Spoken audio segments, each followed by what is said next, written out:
welcome to the Daily Scripture Podcast.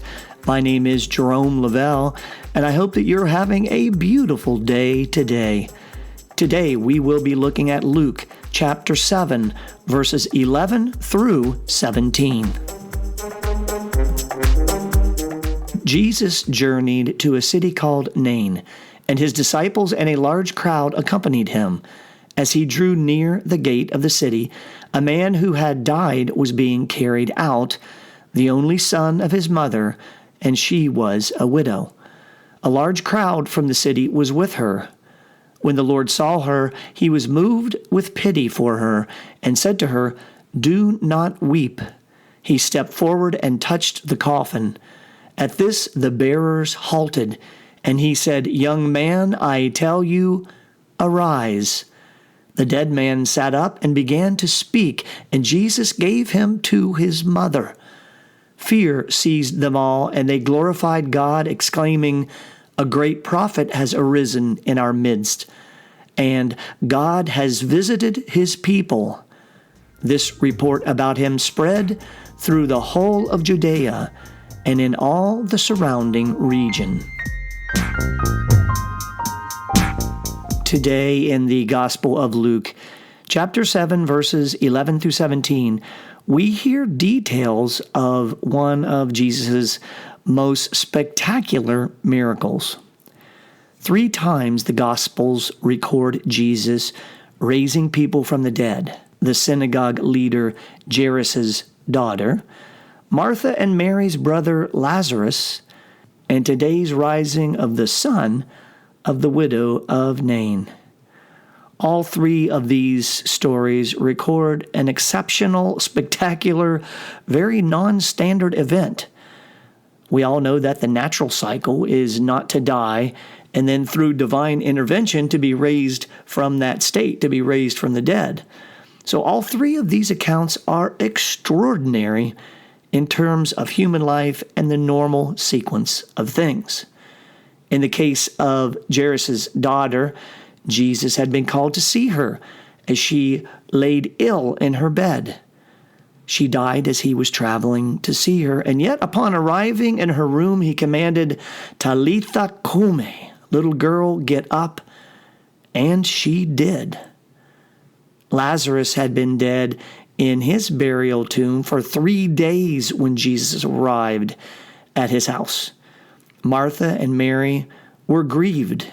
"If you had been here, you could have saved him," they said. He told them that they may know he is the resurrection and the life. He approached the tomb and cried out in a loud voice, "Lazarus, come out." And Lazarus did indeed walk out. If Jairus' daughter's miracle was amazing, Lazarus's was even more so. More shocking almost, as Lazarus emerged with his burial clothes draped around his frame. And then we have today's events. This was the only son of the widow, whose son's body was being processed through the crowd. No doubt to sorrowful eyes, tears, and cries of mourning for the son and for the mother. It is in this scene that Jesus stops the procession, tells the mother, "Do not weep," then touches the coffin, saying, "Young man, I tell you, arise." And he does. The scripture says he sits up and begins to speak. Can you picture this scene? Can you imagine what that must have been like to witness there at the city gate of Nain? I find this scene to be amazing and awe-inspiring as I reflect on it and contemplate how this passage applies to my life. I see the following. First, I see that Jesus saw a need and he acted on it. The scripture says that Jesus was moved to pity for the widow. She was a widow and this was her only son. Jesus saw this scene and said, not today will I let you grieve then in your old age die alone. He saw the need and he acted on it. From the scripture, I also see that Jesus isn't afraid of a dramatic moment.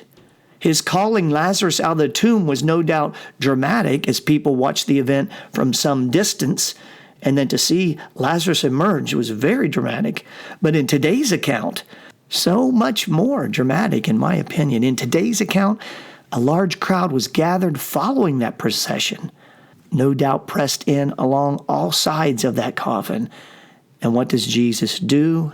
He awakes the young man from death, who then sits up and starts talking. Here, Jesus tells me that sometimes the dramatic is needed to get people's attention, to wake them up, to challenge them out of their comfort zone. Jesus isn't afraid of the dramatic moment.